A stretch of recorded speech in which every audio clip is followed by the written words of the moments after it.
bonjour. Salam alaikum wa rahmatullah ta'ala wa barakatuh. Mikasa Soukassa. Soyez les bienvenus, installez-vous. Selon les différents fuseaux horaires, installez-vous. Selon vos différentes positions géographiques, installez-vous. Mikasa Soukassa, nous allons essayer de partager une fois de plus l'actualité sociopolitique dans la sous-région. Alors, que dit aujourd'hui l'actualité? Que dit aujourd'hui la CEDEAO? Que dit aujourd'hui le Mali? Que dit aujourd'hui les Maliens? Que veut réellement cette CEDEAO? Salut à toi, good luck. Safia Traoré, allez partager, balancer. Nous allons une fois de plus parler du Mali, de la Côte d'Ivoire, du Sénégal, pourquoi pas, du Burkina, du Niger, de la sous-région ANEMO, de la CEDEAO. Partagez. Alors, aujourd'hui, entre deux bureaux, je me suis arrêté un court instant. J'ai essayé de partager avec vous une préoccupation qui a enflammé un peu la toile. Cela fait 72 heures qu'on en parle, 72 heures que les Maliens en parlent, mais la vérité, personne ne la savait, jusqu'à ce que un journaliste français dévoile ce dont il est question réellement. On parle wow, de révision des accords de défense entre le Mali et la métropole, c'est-à-dire entre le Mali et la puissance colonisatrice, entre le Mali et la France. Cette France manipulatrice, cette France qui ne cesse de mentir, de manipuler, de voler. Cette France qui veut se placer, n'est-ce pas, à une position et dire non, nous sommes là pour aider. J'aime bien cette expression du président Assimi Goïta et de son premier ministre Choguel Maïga. Ils aiment dire, est-ce que quelqu'un peut aimer le Mali plus que le Malien lui-même? La France dit, nous voulons vous aider. Si comme la France aime le Mali plus que les Maliens eux-mêmes, ironie du sort, la CEDEAO dit, nous voulons vous aider. Si comme la CEDEAO aime plus le Mali que les Maliens eux-mêmes, ironie du sort. Qui peut prétendre aimer le Mali plus que les Maliens eux-mêmes? Qui peut prétendre connaître mieux le Mali plus que les Maliens eux-mêmes? Qui connaît les besoins du Mali mieux que les Maliens eux-mêmes? Pourquoi ne pas écouter les Maliens? Pourquoi ne pas exercer ce dont Houphouët nous a toujours enseigné? La paix n'est pas un vain mot, mais c'est un comportement. Qui va loin ménage sa monture. Qui veut la paix prépare la guerre. Houphouët nous a enseigné ces valeurs. Le dialogue, l'humilité, le pardon. Houphouët nous l'a enseigné pas seulement pour le peuple ivoirien, puisque Houphouët n'appartenait pas seulement à la Côte d'Ivoire. Houphouët appartenait à l'Afrique puisqu'on l'appelait le sage d'Afrique. Pas le sage de la Côte d'Ivoire, le sage d'Afrique. Malheureusement, certains se proclament d'Houphouët, de l'oufouétisme. Mais que signifie réellement l'oufouétisme? C'est une doctrine, c'est une philosophie, c'est un mode de vie. C'est une façon de faire la politique. La façon de faire la politique en gardant l'aspect humain de la politique. C'est pourquoi Houphouët a pratiqué en Côte d'Ivoire. Ayant vu l'expérience française, l'expérience européenne, américaine, en un mot, Houphouët a dit, je veux pour la Côte d'Ivoire ce qu'on appelle le capitalisme d'État. Contrairement à la Guinée qui voulait le socialisme. Le Mali qui voulait le socialisme. Houphouët dit, je veux le capitalisme d'État. Waouh, le capitalisme d'État. C'est bien beau. Mais on va revenir. C'est malheureux de le constater, Houphouët, une fois de plus. Cet homme, ce président a beaucoup inspiré votre serviteur que je suis. Le vrai bonheur, on l'apprécie que lorsqu'on l'a perdu. Le vrai bonheur, on ne l'apprécie que lorsqu'on l'a perdu. Merci Kofi Marus. Le véritable bonheur, certains diront le véritable amour. D'autres diront la véritable personne, l'âme sœur véritable. Quand vous la perdez, vous savez que vous avez perdu quelque chose. Votre amour, quand vous le perdez, vous savez que vous avez perdu quelque chose. Houphouët dit, le véritable bonheur, ça peut être l'âme sœur. Le bonheur ici, c'est avec un grand B. Un grand B, bonheur. Le bonheur ici n'est pas spécifié, identifié, mais tout ce qui se rapporte à votre plaisir, tout ce qui se rapporte à vous, qui vous apporte la joie, la quiétude, qui vous permet de vous sentir heureux. Ce bonheur-là, Houphouët dit, faites en sorte à ne pas le perdre. Le peuple malien a goûté au bonheur. Le peuple malien a goûté au bonheur. Le véritable bonheur. Le bonheur de la libération. Le bonheur de la délivrance. Le bonheur véritable. Et vous, CEDEAO, club de petits présidents plaisantés, vous voulez enlever ce bonheur-là de la bouche des Maliens. Vous voulez enlever ce bonheur-là de la bouche des honnêtes citoyens. Non. Le Mali a mieux que quiconque compris la philosophie d'Houphouët. Mais pourtant, Houphouët, il est baoulé. Originaire du Togo, installé en Côte d'Ivoire. Vous ne le savez pas, les baoulés de la Côte d'Ivoire viennent du Togo. Le malinqué que je suis, je viens du Mali. Je pourrais parler, les Agnis viennent du Ghana. Les Ima viennent du Ghana. Les Lobis, à l'est de la Côte d'Ivoire, viennent du Burkina Faso. Il y en a tellement. Salut à toi, Wilfred Kouassi, comment vas-tu? Donc, le peuple malien a goûté au bonheur. Houphouët dit au peuple malien, faites en sorte à ne jamais perdre ce bonheur. Faites en sorte de préserver ce bonheur. Faites en sorte que ce bonheur ne vous échappe plus. Le Mali est sorti de la captivité du petit blanc, de la domination française. Le Mali regarde avec fierté son avenir, son destin. Le Mali dit, waouh, quel bonheur de sentir l'air de la liberté. Alors, nous allons commencer par revoir nos accords de défense. La véritable liberté commence par la sécurité.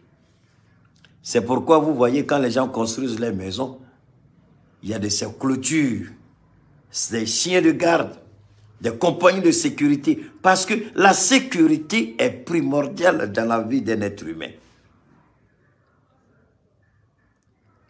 Si la sécurité est primordiale dans la vie d'un être humain, comment voulez-vous que le Malien qui a commencé à goûter au plaisir de la sécurité, parce qu'il y avait un semblant de sécurité, avec tous ces présidents que nous avons connus de 1968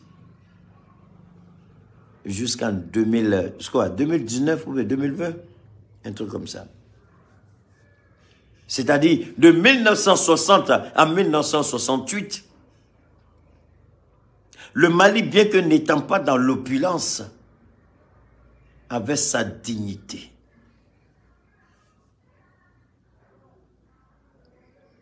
Mais le Mali n'avait pas compris le combat héroïque de Moro Keïta. C'est après qu'on a compris le combat de Moro Keïta. C'est après qu'on a commencé à comprendre le combat de Moro Keïta. Mais il était en avance sur son temps. Moro Keïta, Sékou Touré, Thomas Sankara, Kwame Nkrumah, Muammar Kadhafi, Patrice Lumumba, John Rawlings, Dadis Camara, je peux le citer. Dadis Camara, c'est récent, mais il fait partie de ces personnes-là. Sekouba, l'autre, Konaté ou Kouyaté, je ne l'ai pas trop connu. Donc, souffrez que je n'en dise pas un mot, cela ne veut pas dire qu'il n'est pas important. D'ailleurs, la liste n'est pas exhaustive. Hein?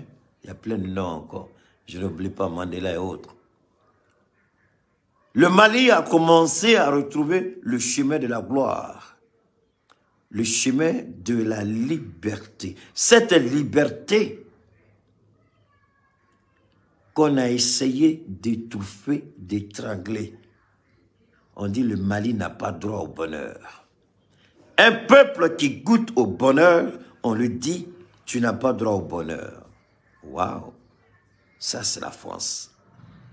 Sekouba Konaté, merci beaucoup, Oumar San. Merci, j'aime bien quand on me suit comme ça m'encourage beaucoup. Merci beaucoup, Oumar. Tu es mon homo tout de même, merci. Donc, un peuple qui goûte au bonheur, on lui dit, tu n'as pas droit au bonheur. Waouh, allez-y comprendre quelque chose.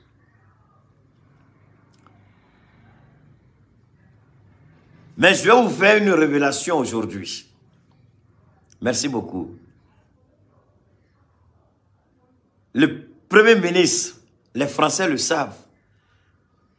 Vous savez, très souvent quand je parle, moi-même je commence, depuis que je me suis mis sur le réseau malien, le réseau de mes origines, vraiment il faut dire que je suis émerveillé. Chaque fois que je suis en ligne, les connexions sont spontanées et vraiment un grand nombre de personnes s'installent. C'est bon.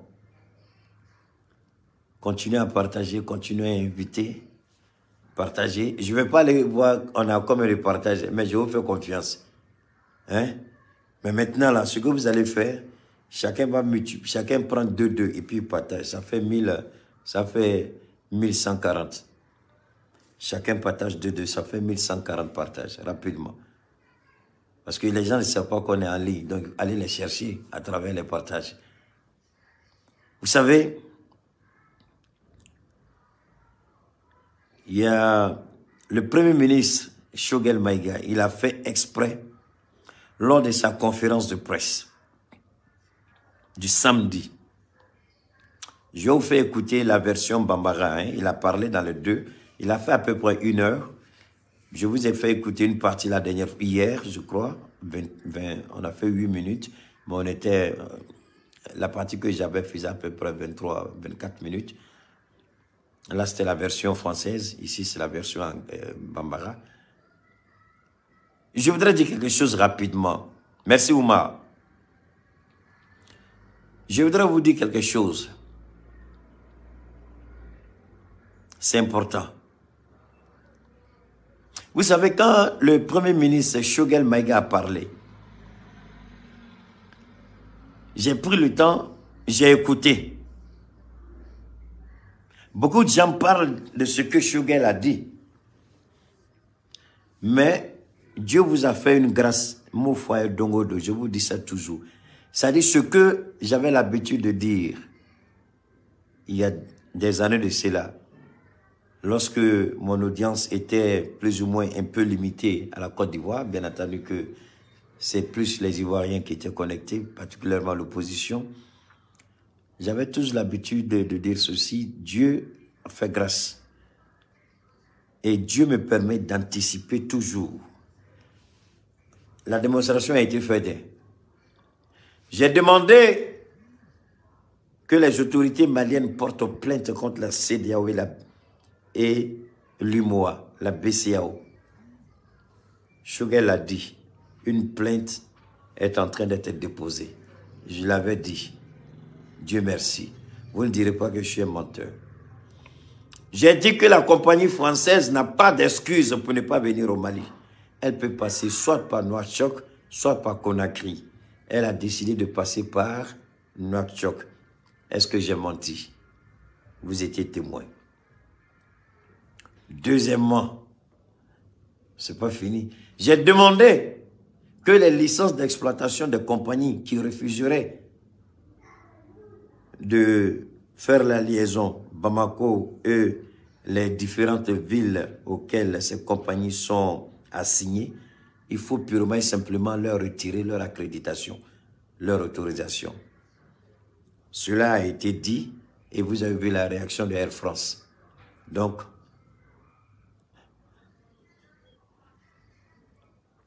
est-ce que vous voyez? Donc, je n'invente rien. On peut ne pas être d'accord avec moi, mais on ne dira pas que ma capacité de réaction et d'anticipation n'est pas à la hauteur des enjeux et du combat. Je n'ai pas fini. La liste est longue, mais maintenant, sinon, et c'est vous qui êtes à l'honneur.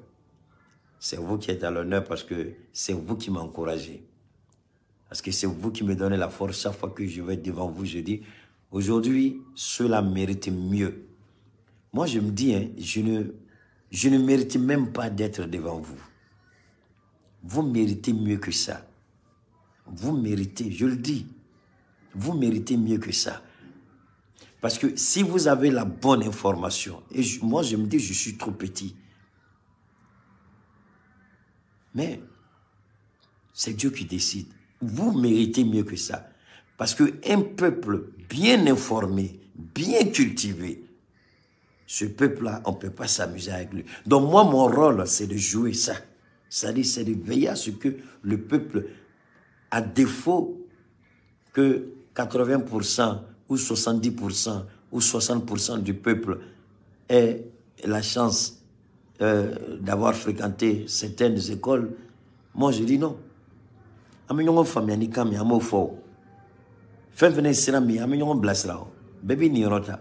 Chacun va comprendre. Mais ce n'est pas fini. Vous savez, Choguel Maïga a fait quelque chose. La France a peur. Je vais vous dire franchement, beaucoup de gens ont parlé du discours de Choguel. Mais je veux qu'on me dise un seul nom. Si quelqu'un a pu, si vous avez écouté, actuellement là, on tend vers 1500, c'est pas ça? Est-ce qu'il y a une seule personne qui peut me dire que j'ai écouté telle personne en train de faire un décryptage du discours de Choguel Maïga, mais enfin, la personne a eu à parler de secret défense. Est-ce que vous savez que Choguel Maïga, il va me poser la question, Choguel va me dire, mais Keïta, comment tu as su? Oui, il y a des éléments en politique qu'on appelle des éléments classés secret défense. Il y a des informations qu'on appelle informations classées secret défense. En d'autres termes, ces informations-là, ce n'est pas tout le monde qui a accès à ça. Et pour que ces informations soient déclassifiées, c'est l'Assemblée nationale qui vote une loi pour déclassifier, c'est-à-dire les informations de telle période à telle période sont déclassifiées secret défense, donc mis à la disposition du peuple. Mais il y a des informations que moi, je peux, et n'importe quel politicien, n'importe quel analyste, n'importe quel professeur en sciences politiques ne pourra dire le contraire. Il y a des informations que j'ai considérées à mon niveau, qui sont des informations classées secret défense, que Choguel Maïga a dit. Mais il a dit tellement avec une sorte de banalité, il a tellement banalisé l'aspect secret défense que c'est passé sous silence. Même les plus grands journalistes n'ont rien vu dedans. Mais c'est aujourd'hui, j'étais là, j'étais assis et puis j'écoutais, j'ai dit, j'ai dit, Choguel est trop fort. Quels sont les éléments? Je ne dis pas que c'est ça, hein. Je dis, selon mon observation, et je peux mettre encore n'importe quel professeur en sciences politiques de prouver que ce que j'ai dit est faux.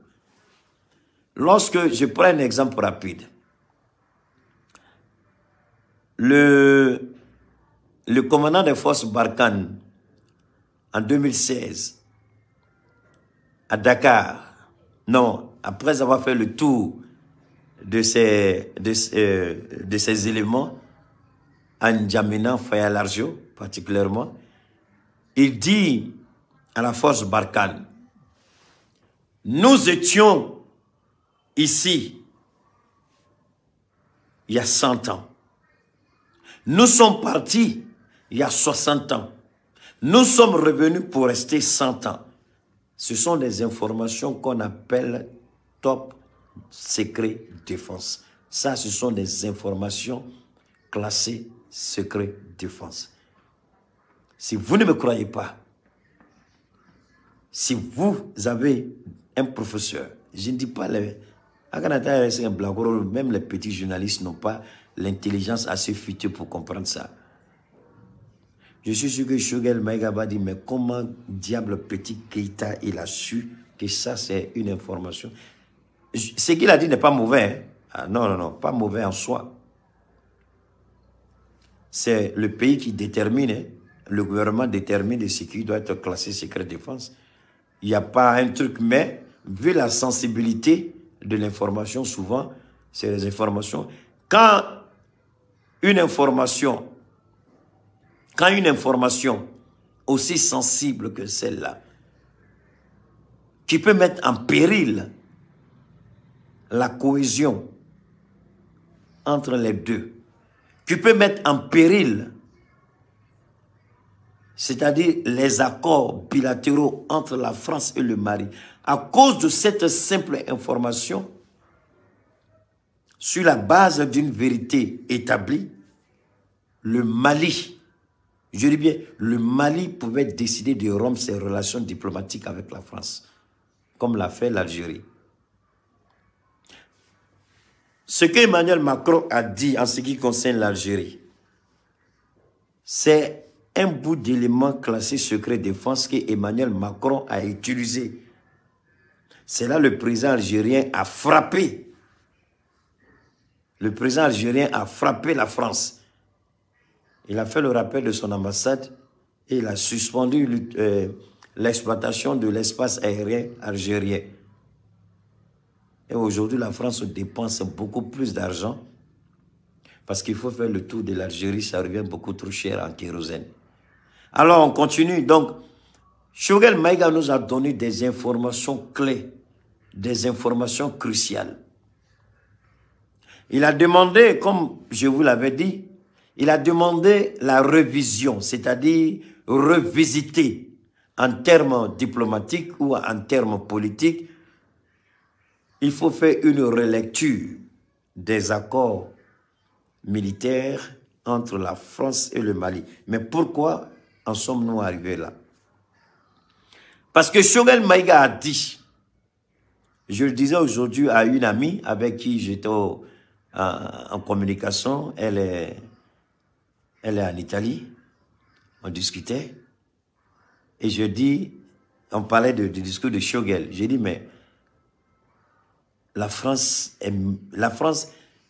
les sanctions actuelles de la CEDEAO, je répète, les sanctions actuelles de la CEDEAO, partagez les gars, faites monter le mercure, chacun n'a qu'à partager 2, ça fait 4000 partages.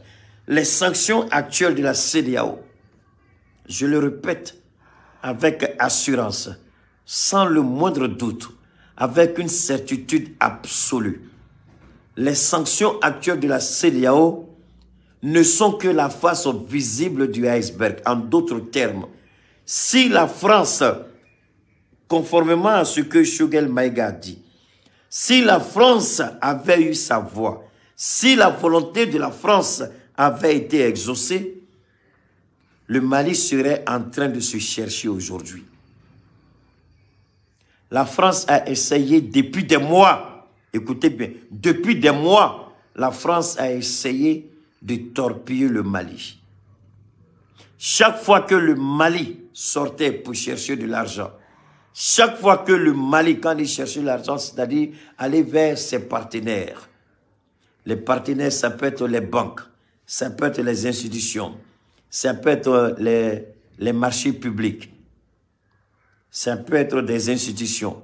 Donc chaque fois que la France est informée que le Mali entreprend une démarche parce qu'elle a besoin de liquidité, la France met son pied dessus. Je n'invente rien, Choguel Maïga l'a dit. Mais dans quel intérêt la France essayait chaque fois de torpiller le Mali? Pourquoi la France empêchait chaque fois le Mali d'avancer? C'est la question. Pourquoi la France empêchait le Mali d'avancer? Pourquoi chaque fois la France mettait le pied lorsque le Mali voulait un emprunt ou tout simplement voulait lever des capitaux pour soutenir son budget? Pourquoi la France faisait ça? Mais cela a bien commencé des mois, bien avant. Bien avant. Pourquoi la France voulait-elle étouffer le Mali? Pourquoi la France voulait-elle tordre le cou au Mali? Pourquoi la France voulait étouffer le Mali, asphyxier le Mali? Pourquoi la France voulait voir absolument le Mali hors jeu? Quel était le problème? Vous avez dit que vous voulez partir. Choguel a dit, vous nous abandonnez en plein vol. L'expression « vous nous abandonnez en plein vol » a servi de base à la France pour nous attaquer, pour nous empêcher d'avoir le moindre petit centime, pour nous étouffer. Parce que Choguel a eu le courage de dire « La France nous a abandonnés en plein vol ». Macron dit « Vous êtes issus de 2 coups d'État. Nous ne partirons pas du Mali et nous n'allons pas quitter... regardez, nous ne partirons pas du Mali, nous allons quitter le Mali. Mais attendez, il faut savoir ce que vous voulez. » Qu'est-ce qu'Emmanuel Macron a dit? Que les présidents africains définissent leur position. Parce que lui ne peut pas accepter que des soldats français viennent mourir pour des Africains et les Africains ont du mépris pour la France. On dit non, non, non, tu te trompes. Nous n'avons pas un problème avec les Français, mais on a un problème avec l'État français, avec le système français, mais pas avec le citoyen français. Partagez les gars, faites, merci beaucoup Oumar Sanogo, faites monter le mercure, balancez. Donc, Choguel dit, vous nous avez abandonnés en plein vol. Pourquoi tu as dit ça, Choguel? Donc la France dit, je fais ce que je veux et personne n'a le droit de me dire pourquoi je fais ça. Je peux étouffer le Mali à guise et à volonté sans que personne ne me demande des comptes. Et j'ai dit quelque chose tout à l'heure avant de commencer la vidéo. Oufoué, il a dit, le vrai bonheur, le véritable bonheur, le vrai bonheur, on ne l'apprécie que lorsqu'on l'a perdu. Faisons en sorte à ne jamais le perdre.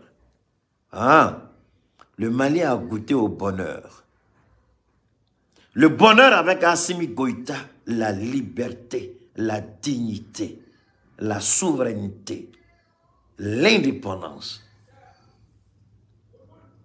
La France dit non, ce bonheur-là, on ne va pas vous laisser goûter. Non, non, non, non. Le Mali a goûté au bonheur. La France dit zéro. On va mettre Nivakin dans votre bouche. Mais pourquoi? Le Mali a goûté au bonheur. Et Oufou a été clair. Le vrai bonheur, on ne l'apprécie que lorsqu'on l'a perdu. Le Mali a déjà compris. puisque le Mali a déjà perdu le vrai bonheur. Une fois, le Mali a eu à perdre ce bonheur. Lorsque Modibo Keïta nous a quittés, lorsque les coups d'État se sont succédés, le véritable bonheur, nous l'avons compris, peuple malien. Et aujourd'hui, faites en sorte à ne plus jamais perdre ce bonheur. Faites en sorte à préserver ce bonheur. Faites en sorte à ce que ce bonheur-là reste définitivement au Mali. Assimi a parlé, Choguel a parlé. Choguel dit, voilà nos ennemis, c'est la France. La France nous empêche d'avoir des prêts. La France nous empêche d'équilibrer notre budget. La France nous ferme les marchés, c'est-à-dire, comment on appelle, où il faut aller lever les capitaux. La France nous ferme les portes des institutions. Elle veut nous étouffer. Mais le peuple malien a répondu vendredi. Choguel, on a goûté au bonheur. Assimi, on a goûté au bonheur. On ne va plus laisser ce bonheur-là partir. Voilà la réalité. Mais on va revenir. On nous dit, on parle du Mali, c'est comme le Mali était une région de la France, un département de la France, une sous-préfecture de la France. On dit, la force Barkhane a plus de droits que l'armée malienne dans la gestion de l'espace aérien malien. Vous avez entendu ça? Je vous ai fait écouter la vidéo aujourd'hui sur France 24. On dit la force Barkhane a plus de droits, plus d'autorité dans la gestion de l'espace aérien malien que l'armée malienne elle-même. Assimi dit jamais. Le Mali appartient aux Maliens. L'espace aérien malien appartient aux Maliens et aux forces de défense et de sécurité du Mali. La priorité revient à notre armée et non à une quelconque force appelée Barkhane. Voilà pourquoi on a demandé de revisiter, de refaire la lecture des accords de défense entre le Mali et la France. La France continue d'étouffer le Mali, de voler le Mali, de piller le Mali. Est-ce que c'est une question d'élection? Est-ce une question d'élection? Non. Quelle est la véritable problématique? Quelle est la véritable problématique? Organiser les élections ou sécuriser les Maliens? Mais c'est ça. Mais ce n'est pas que ça. Ce n'est pas que ça. Il y a bien d'autres éléments importants. Salut à toi, Mariam Dosso. La question n'est pas seulement de sécuriser. La question n'est pas d'organiser seulement des élections. Organiser des élections, bâcler les élections, des élections en contestation, des élections avec des violences, des élections avec des morts d'hommes. On n'en veut plus au Mali. On veut des élections avec zéro mort, zéro incident, zéro complainte. Comme dans n'importe quelle grande démocratie de ce monde. Est-ce que c'est trop demandé à la France? La CEDEAO aujourd'hui a compris qu'elle était dans le tort. Houphouët a dit, au lieu de construire une citadelle de méfiance entre vous, commencez par négocier, commencez par le dialogue, car le dialogue est l'arme des forts. Ouattara se proclame Houphouët, mais c'est l'homme qui a plus de mépris que n'importe quel Ivoirien sur les questions telles que le dialogue. Pourquoi il méprise le dialogue? Pourquoi il n'aime pas le dialogue? Merci beaucoup. Pourquoi il déteste le dialogue? Pourquoi il hait le dialogue? Le dialogue, je suis là, Oumar Sanogo, Oumar Keïta, nous avons un différend. Non, ce gars-là, je n'ai pas discuté avec lui. Et puis je commence à le qualifier de tous les péchés de ce monde. Mais je ne donne même pas la chance au dialogue de concilier les deux positions. Aujourd'hui, la CEDEAO a compris qu'elle a mal agi. J'ai demandé au gouvernement de transition de porter plainte contre la CEDEAO. Dieu merci, cette plainte a été formulée. Maintenant, j'ai été choqué de voir les États-Unis qui se proclament être une démocratie vraiment exemplaire. Est-ce que tu peux violer la loi aux États-Unis? Tu peux violer la loi aux États-Unis et puis t'en sortir, venir t'asseoir gaillardement comme tu n'as rien fait? Non, no way, you can't do that. The law is the law. You broke the law, you will face the law. And that's all. You broke the law, you face the law. Nothing more, nothing less. Only the law. That's it. Mais chez nous, nos présidents violent les tests d'une institution aussi prestigieuse que la CEDEAO et les États-Unis disent thank you very much, that's okay, I'm okay with that. But there is something I really don't get it from the United States. You agree with somebody who broke the law when you don't want anybody, anyone in your own country to break the law. So you protect your law, your constitutions, and you ask to somebody else to break its own laws. I mean, there is something I really don't get it. Why is that for? Why? Attendez, il y a des maudits là, je n'ai pas le temps de vous répondre. That's it. Alors donc, le voyou de Ouattara, le manipulateur de Ouattara, le corrompu de Ouattara, il se rend compte qu'il a fait une bêtise. Donc, il faut revenir et pour faire quoi? To do what? I really don't know. Ah yes, demander à la CEDEAO. Donc, ils reviennent. Oh, les gars, s'il vous plaît, laissez les moutons. Hein? Alors donc, maintenant on revient. La CEDEAO dit, il y a tellement de choses. La CEDEAO dit quoi? Maintenant la CEDEAO revient, voilà ce que la CEDEAO dit. La CEDEAO dit, la CEDEAO reste disponible. Les gars, partagez.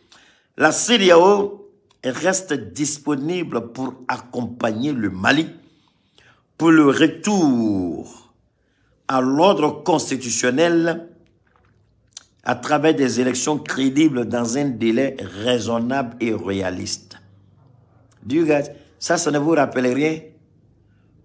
Ça ne vous rappelle rien? Le président, non, le secrétaire général des Nations Unies, Antonio Guterres, il a écrit ça. Antonio. Alors, maintenant, vous dites, la CEDEAO est disponible. You gotta kill me, right? That's really, really ridiculous. That's really stupid.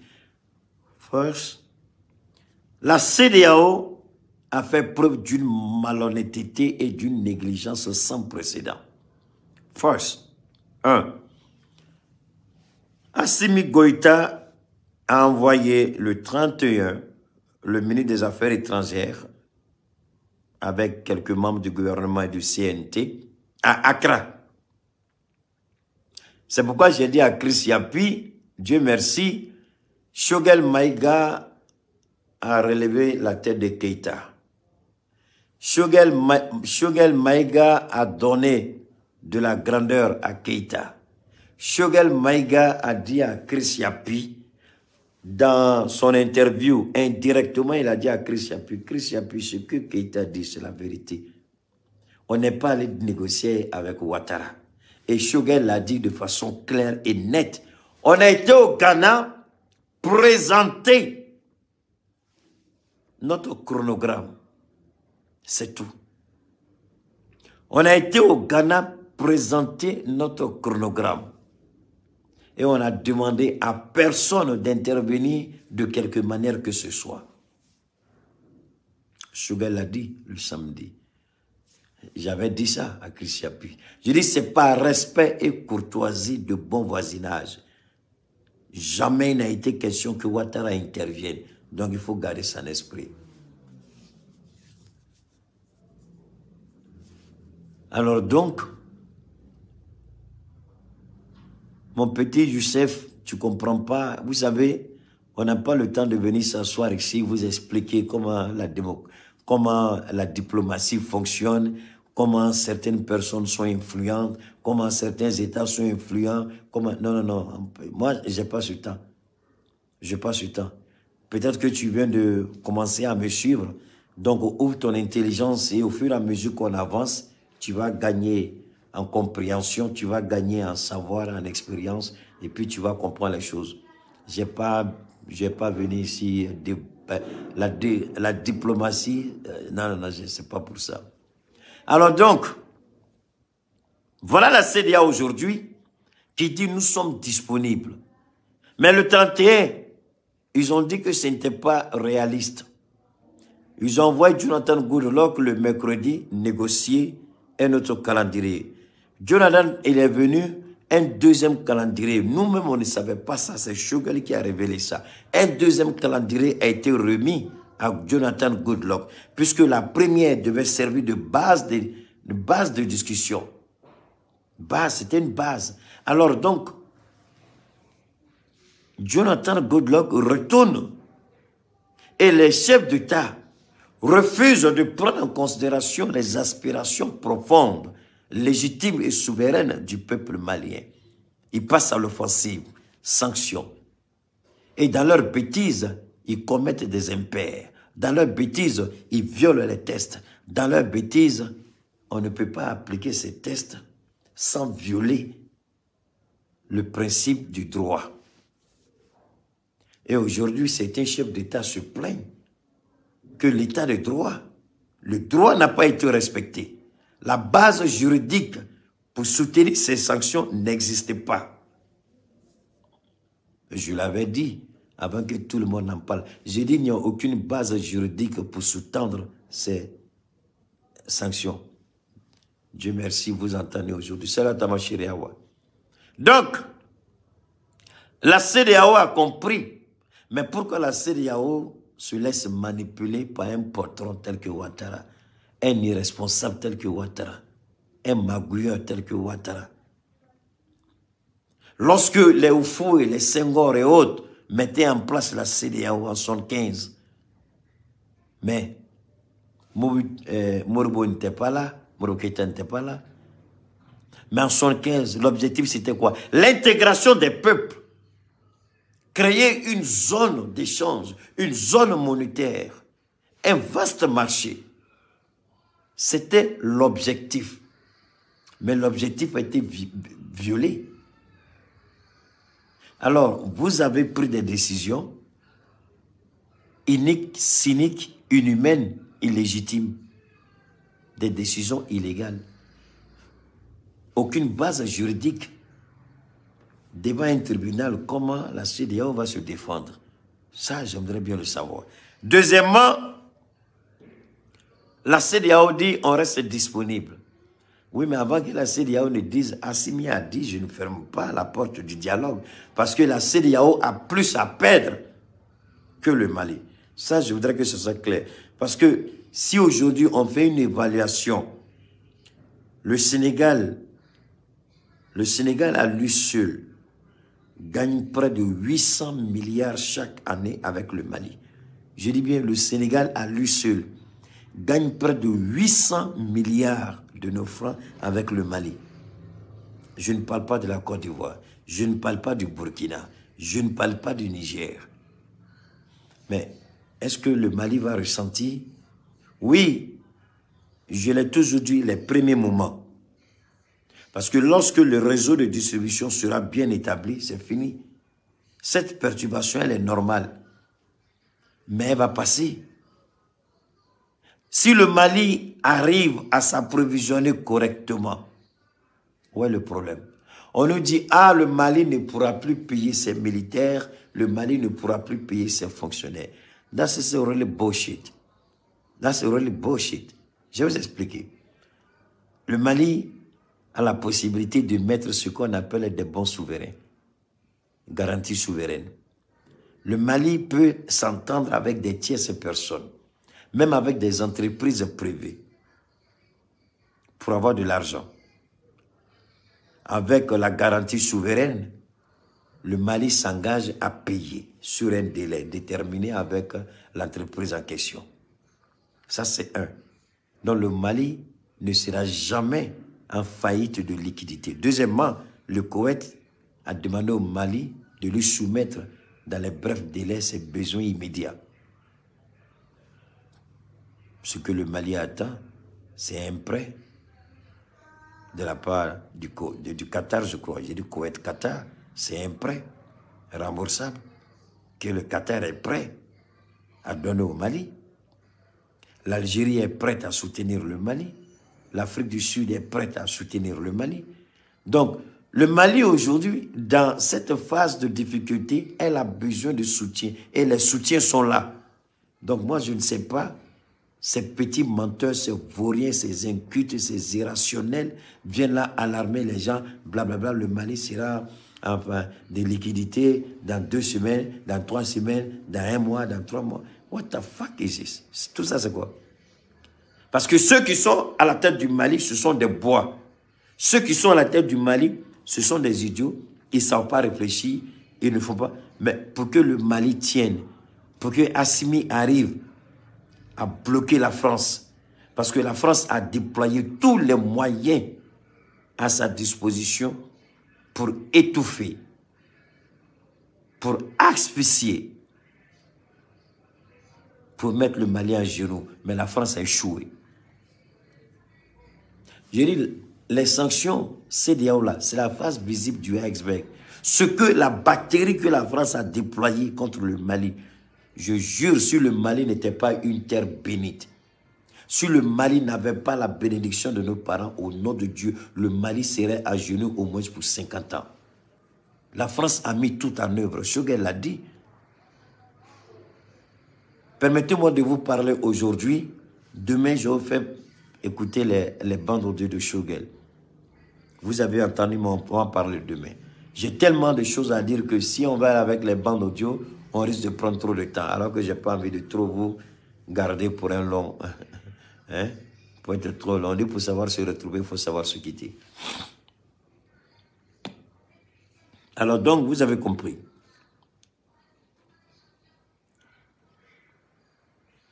Merci. Donc, c'est ça la réalité. Et Assimi a compris. Ils ont sous-estimé la valeur intelligente d'Assimi Goïta. Ils ont sous-estimé la valeur intelligente de Choguel Maïga.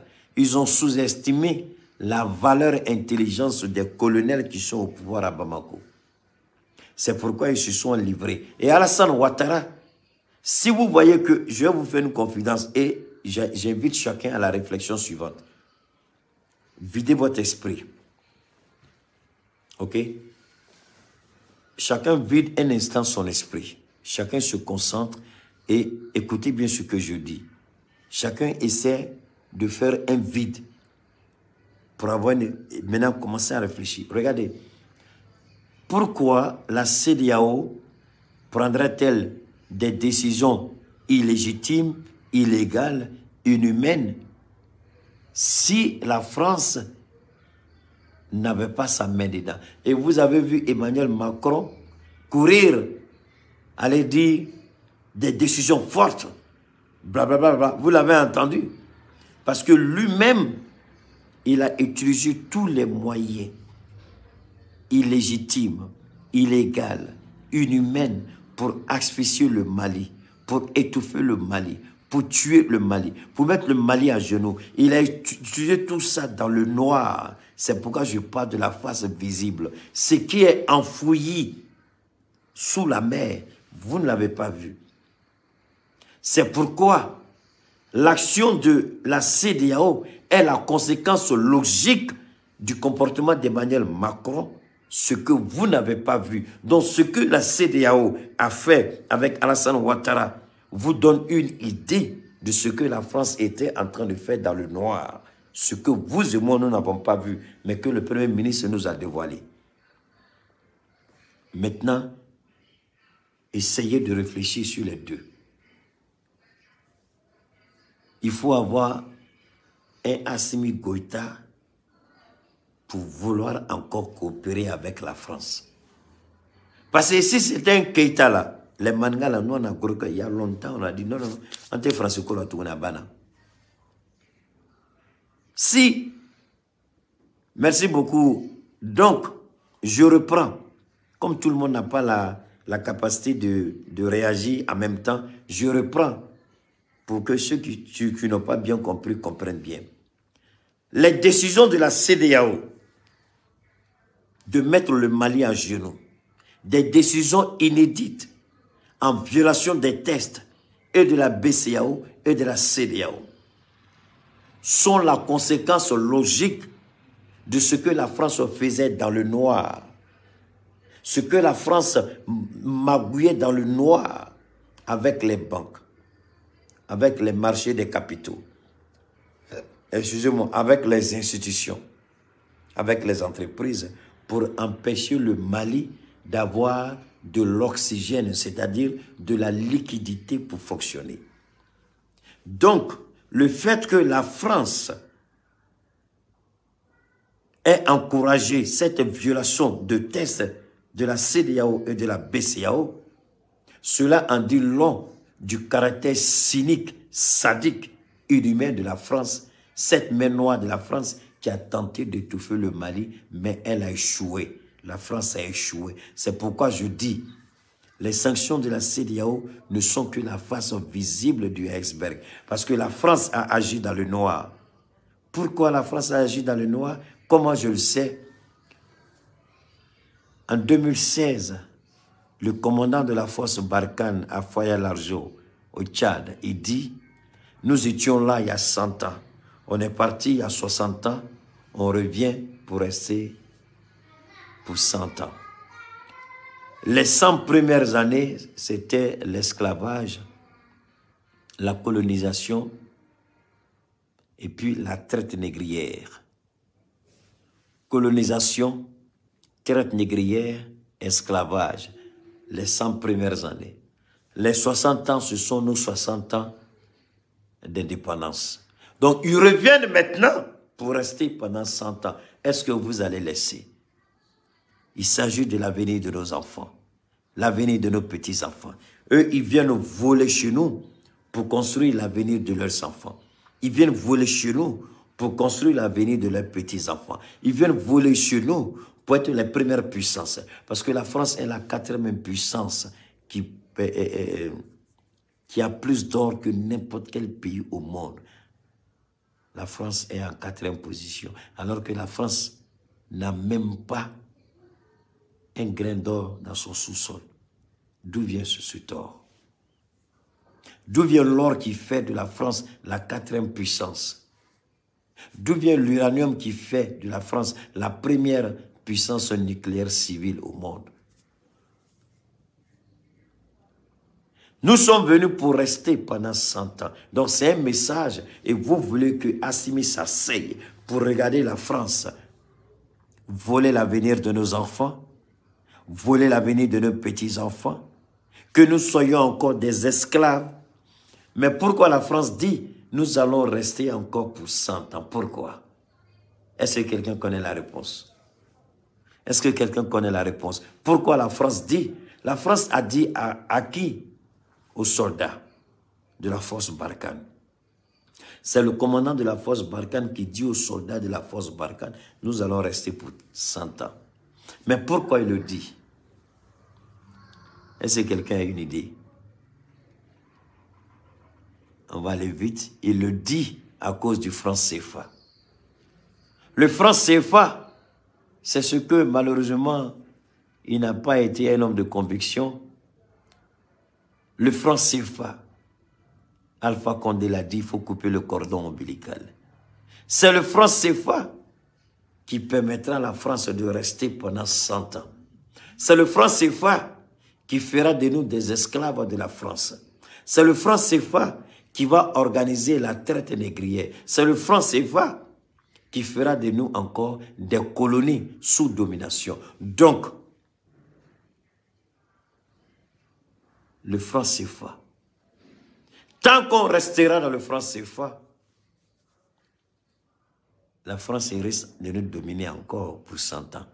Mais si on sort du franc CFA, la France n'aura plus de moyens pour nous dominer, pour nous assujettir, pour nous soumettre. La traite négrière, l'esclavage, la colonisation, les 3 fléaux des 100 premières années de la France. Nous allons nous asseoir pour regarder cette France-là, rééditer la négritude, comment on appelle ça, la traite négrière, la colonisation, l'esclavage. Never, never, never, never is gonna happen again. Never we're gonna see that again. Never we're gonna allow that again. Never, never, never, jamais. Donc le franc CFA que Alassane Ouattara défend, bec et ongle, il est le premier ennemi de l'Afrique, le premier ennemi des Africains. C'est lui qui veut nous vendre avec cette histoire d'écho. L'écho à la française, l'écho paritaire, l'écho garanti, on n'en veut pas. On veut une monnaie libre. On n'a pas besoin de parité. On n'a pas besoin de garantie. On veut que la monnaie par rapport à l'or que nous allons déposer soit notre or va garantir notre argent. Le pétrole garantit le dollar. Donc notre or va garantir notre argent. Et cet argent, l'argent des Africains, l'argent de la décolonisation, l'argent qui mettra un terme à l'esclavage et à la traite négrière. Nous ne serons plus dominés. Notre or sera pour nous, investi pour nous, travaillé pour nous. Donc, tout ce que nous disons ici, c'est le décryptage, l'observation et l'analyse des propos de Choguel Maïga. Donc, ce n'est pas des propos que nous tenons qui sont irréalistes. Ce n'est pas des propos que nous tenons qui ne sont pas applicables, non. Assimi Goïta a déjà fini tout ça. Choguel Maïga a déjà fini tout ça. Ce sont des propos qui sortent de l'analyse qu'on fait du discours, sinon de l'interview de Choguel Maïga. Ce n'est pas quelque chose que je suis allé chercher quelque part. Non, non, non, non, non. Ce sont des propos que je retiens de l'interview qu'il a accordée le samedi. Nous allons sortir de cette situation. Nous allons sortir de cette domination. Nous allons nous imposer. Nous allons nous réaliser. Nous allons, nous aussi, nous battre pour nos États, pour nos enfants. Le Mali va gagner ce combat. Le Mali va gagner ce combat. Le combat il sera difficile. Vous croyez que la France va laisser ça comme ça? La France va essayer de, à défaut d'utiliser la force, ayant échoué avec la force, la ruse, la France va finalement revenir. Parce que, je vous ai dit, l'accord de défense, il y a une rélecture. Qu'est-ce que cela signifie? Cela signifie tout simplement, le Mali n'a pas besoin de chasser la France. Le Mali n'a pas besoin de dire armée française, foutez le camp. Pas du tout. Non. C'est comme une femme que vous voulez marier ou un mari que vous voulez prendre. Et vous dites, je ne veux pas ça, je ne veux pas ça, je ne veux pas ça, je veux ça, je veux ça, je veux ça. Le mari ou la femme regarde, tu dis, Dieu, ça c'est quel mariage ça? Non, non, si c'est comme ça, moi je ne suis pas dedans, c'est bon. Je ne vais plus me marier. En fait, le Mali a présenté un accord réédité, un accord modifié, un accord adapté comme l'a dit Shogel, avec la certitude que la France refuse cet accord. Dès que la France refuse cet accord, il n'y a plus d'emblée, il n'y a plus d'accord militaire entre la France et le Mali. Donc, la présence militaire française au Mali est une violation du droit international. Le Mali n'a pas besoin de dire à la France qu'il faut partir. On a repris les accords de coopération militaire, les accords de défense. Et il y a eu des modifications, il y a eu des rélectures qui a été envoyé à l'Élysée. Il appartient, je suis sûr qu'Emmanuel Macron, qui est en campagne présidentielle, il ne va pas toucher à ces accords-là jusqu'à ce qu'il y ait d'abord les élections. Il ne va pas prendre le risque de se faire crucifier. Donc, il sait que s'il touche à ces accords-là, à la veille des élections, il est mort. Je connais un peu la politique française aussi. Hein. Donc, il est mort. Donc, qu'est-ce qu'il va faire Emmanuel Macron? Emmanuel Macron ne va pas toucher aux accords. Emmanuel Macron va laisser les accords jusqu'à ce que les élections, s'il gagne, il revient. S'il perd, on traite avec quelqu'un d'autre. Mais nous n'allons pas changer de position. Quel que soit le président qui sera élu, nous maintenons ce que nous avons dit. Ce qui est important, même si Assimi n'est plus là, le Mali doit veiller à ce que le président qui va venir après Goïta soit un président intègre, un président digne, un président patriote qui aime son pays. Pas un président vendu, irresponsable. Pas un président à la merci des puissances occidentales, mais un président à la merci de son peuple, de son pays. C'est ça qui est important. Donc, nous le disons, nous le répétons. On va